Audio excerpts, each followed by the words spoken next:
প্রিয় শিক্ষার্থীবৃন্দ, আমি সুরাইয়া আক্তার, সহকারী শিক্ষক, Dhakeshwari miss school and college. আজকে আমি তোমাদের নবম ও দশম শ্রেণীর ফিন্যান্স ও ব্যাংকিং পাঠ্য বইয়ের একাদশ অধ্যায়ের ব্যাংকের আমানত সম্পর্কে আলোচনা করব। আশা করি তোমরা কিছুটা হলেও উপকৃত হবে। আজকে আমরা এই অধ্যায়ে শিখব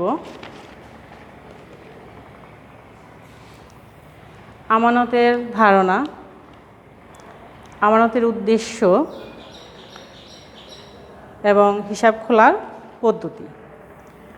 তাহলে সর্বপ্রথমে আমরা যেটা জানব সেটা হচ্ছে আমানত কি। আমানত কি? আজকে আমরা সর্বপ্রথমেই জানব আমানত কি। আমানত হচ্ছে গচ্ছিত সম্পদ, যা আমরা ভবিষ্যতের আশায় জমা করে থাকি। আমানতের বিভিন্ন ধারণা আছে, এর মধ্যে আমরা তিনটি ধারণা জানি। সেটি হচ্ছে চলতি,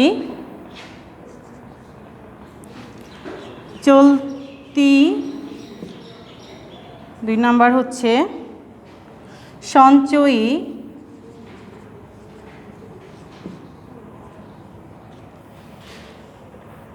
3 নাম্বার হচ্ছে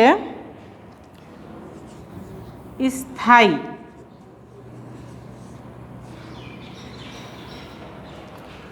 এই তিনটি।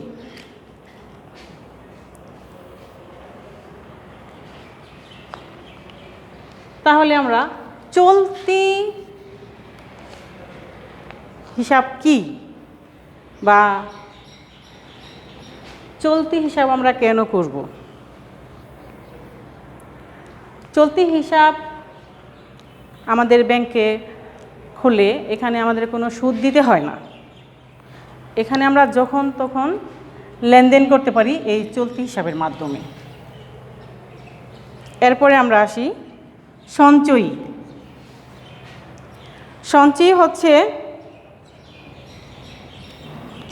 কিছুটা সুদ দিতে হবে ব্যাংকে, এবং এটা আমরা যখন খুশি তখন উঠাইতে পারবো না। এটা করার জন্য আমরা সপ্তাহে হয়তো 2-1 দিন উঠাইতে পারবো, নির্দিষ্ট সময় নেই, কিন্তু আমরা সপ্তাহে 2-1 বার উঠাইতে পারবো এটা। এরপরে আমরা আসি স্থায়ী।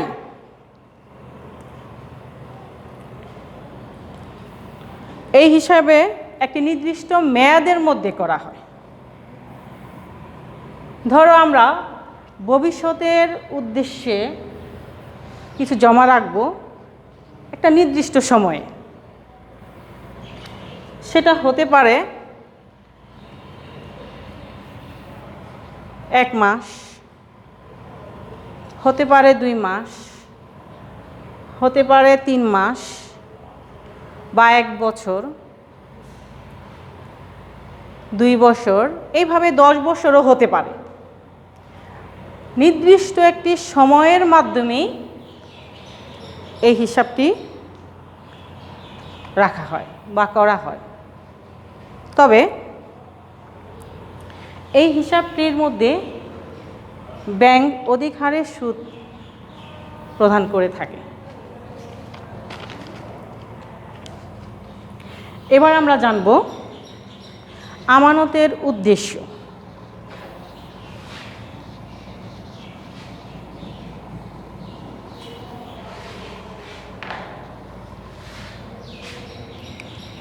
আমানতের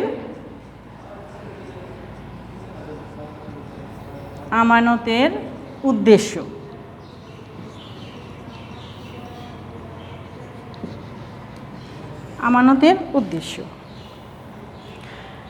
আমানতের উদ্দেশ্য হচ্ছে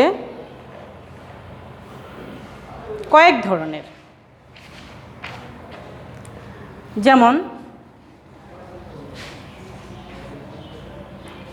গ্রাহকের ক্ষেত্রে, গ্রাহকের ক্ষেত্রে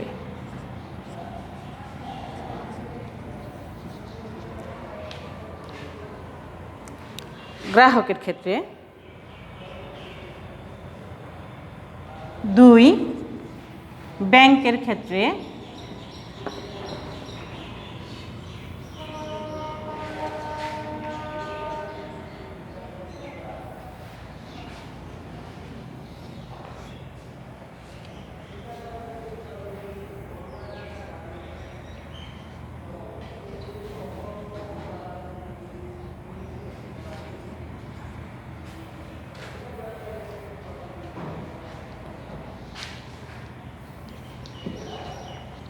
ব্যাংকের ক্ষেত্রে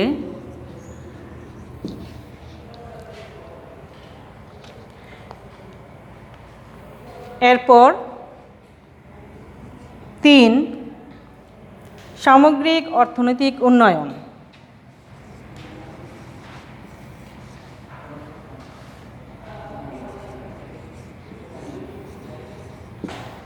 সামগ্রিক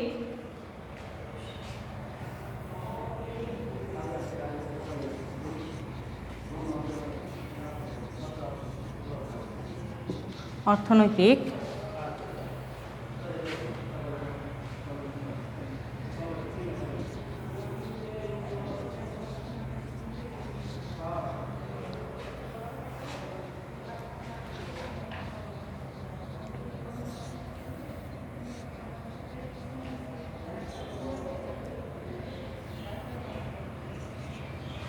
সামগ্রিক অর্থনৈতিক উন্নয়ন।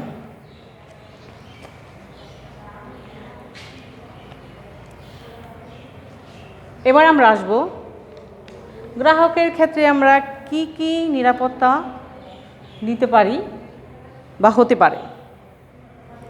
আর্থিক নিরাপত্তা,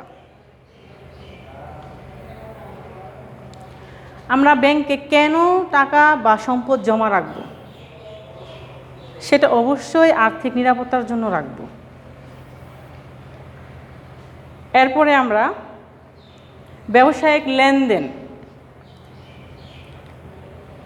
লেনদেন করব আমরা অবশ্যই আমাদের নিজেদের সুবিধা অনুযায়ী, যাতে আমরা টাকা পয়সা বা ধন সম্পদ আমাদের যেটাই রাখি ব্যাংকে সময় মতো আমরা নির্দিষ্ট সময় উঠাইতে পারি বা যে কোনো সময় উঠাইতে পারি। এরপর ঋণের সুবিধা,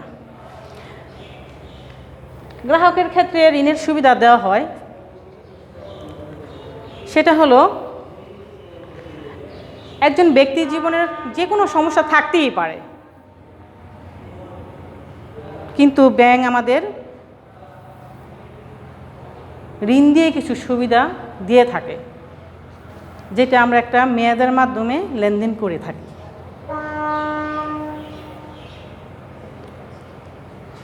এরপরে আমরা আসি ব্যাংকের ক্ষেত্রে।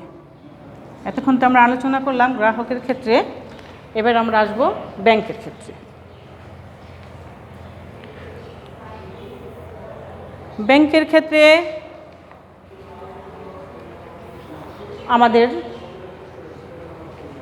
3টি উদ্দেশ্য আছে, সেটা হচ্ছে তহবিলের মূল উৎস, আমরা যে টাকাটা রাখব সেটা আমাদের একটা মূল উৎস থাকতে হবে। এরপরে আছে বিনিয়োগের মাধ্যমে আমরা ব্যাংকের লেনদেন করাই হচ্ছে আমাদের মেন উদ্দেশ্য। এরপরে আছে বৈদেশিক বিনিময়। বৈদেশিক বিনিময়টা কি? আসলে বৈদেশিকভাবে আমরা যেটা বুঝি সেটা হচ্ছে বিদেশ থেকে বা দেশ থেকে লেনদেন করে আমাদের উন্নয়ন করাকেই বৈদেশিক বিনিময় বলে। এরপরে আমরা আসব সামগ্রিক অর্থনৈতিক উন্নয়ন। সামগ্রিক অর্থনৈতিক উন্নয়ন সঞ্চয়ের প্রবণতা সৃষ্টি। আমরা যদি যদি আমরা ব্যাংকে কিছু টাকা আমানতের উদ্দেশ্য রাখি, সেটা অবশ্যই সঞ্চয়ের আশাই রাখব, আর সেটি হচ্ছে সঞ্চয়ের প্রবণতা সৃষ্টি। এরপর আছে পুঁজি মূলধন গঠন। আমার আয়ের উৎস বুঝে আমি পুঁজি মূলধন গঠন করব। এরপর আছে আন্তর্জাতিক বাণিজ্য। আন্তর্জাতিক বাণিজ্য হচ্ছে দেশের বিদেশে আমাদের লেনদেন সৃষ্টি করা। এই ছিল আমাদের আমানতের উদ্দেশ্য। এরপর আমরা যেটা করব,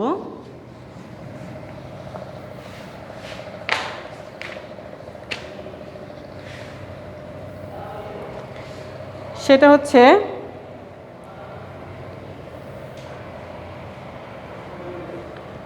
ব্যাংকের হিসাব খোলা।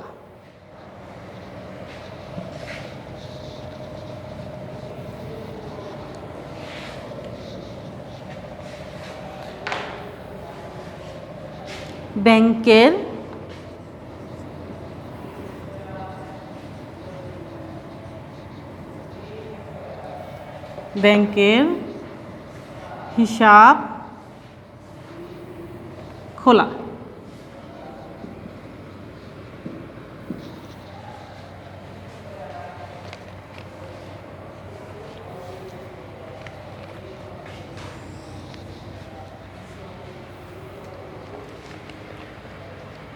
ব্যাংকের হিসাব খোলা বা ব্যাংকের হিসাব খোলার পদ্ধতি আমরা এখন জানব। আমরা সঞ্চয় করতে গেলে অবশ্যই আমাদেরকে ব্যাংকে একটি হিসাব খুলতে হবে। আমাদের আমানত রাখতে গেলে যে উদ্দেশ্যে আমরা রাখব, যাই করব, সেক্ষেত্রে আমাদেরকে প্রথমে একটি হিসাব খুলতে হবে ব্যাংকের। তো আমরা সেই হিসাবটি কিভাবে খুলব? সেই হিসাবটি খুলতে গেলে আমাদের কিছু নিয়ম জানতে হবে, কিভাবে হিসাবটি খোলা যায়। ব্যাংকের হিসাব খুলতে গেলে আমাদের প্রথমেই জানতে হবে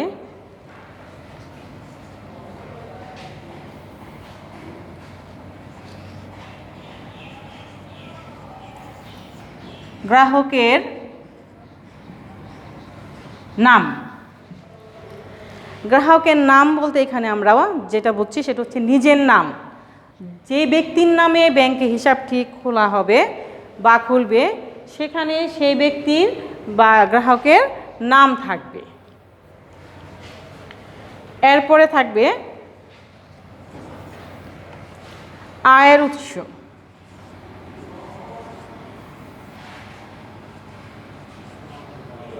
আয়ের উৎস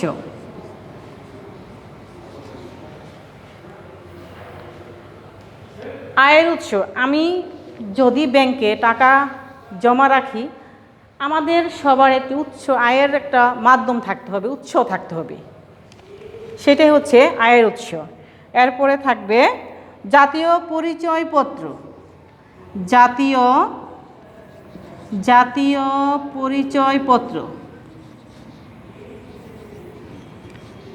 পরিচয়পত্র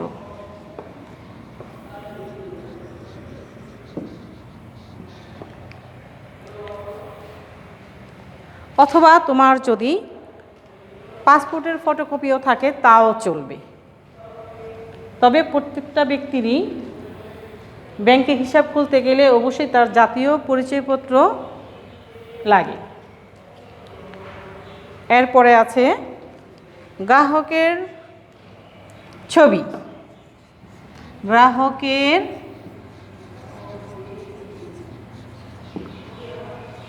ছবি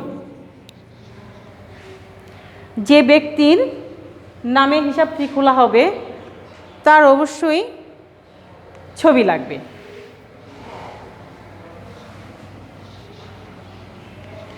এরপরে আছে 5 নাম্বার নমিনির ছবি।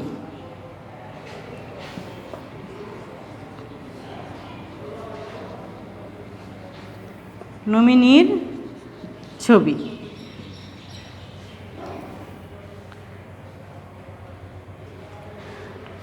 নমিনির ছবি, নমিনি হলো ব্যক্তি কোনো কারণে কোনো দুর্ঘটনা ঘটলে যাতে দ্বিতীয় কোনো ব্যক্তি সেই আরোগ্যটা পেয়ে যেতে পারে, সেজন্য এই নমিনির ছবিটি দেওয়া হয়।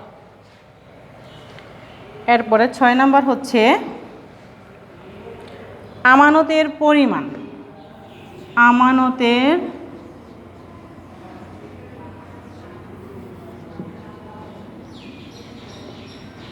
পরিমাণ।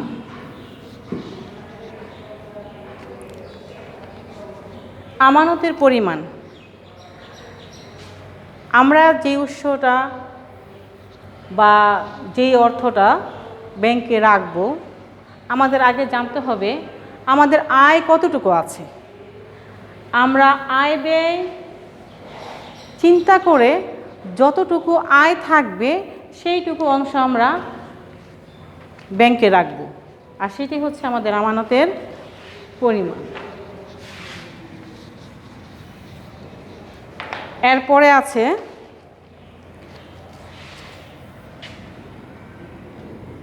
সাত নম্বরে বর্তমান ঠিকানা। বর্তমান ঠিকানা,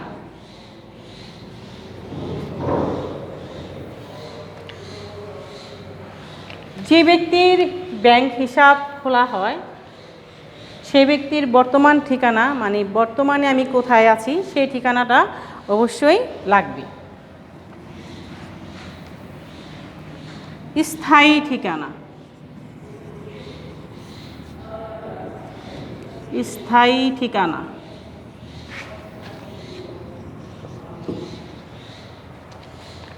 স্থায়ী ঠিকানা আমি বর্তমানে যেখানেই থাকি না কেন, আমার যদি পূর্বে কোনো ঠিকানা থেকে থাকে সেই ঠিকানাটা আমি এখানে ব্যবহার করব।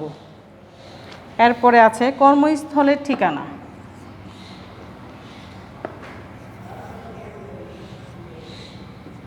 কর্মস্থলের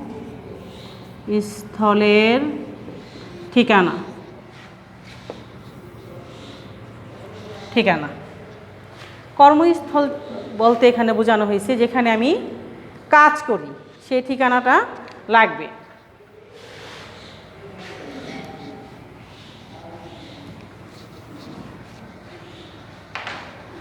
এরপর 10 নাম্বার হচ্ছে ফোন নাম্বার।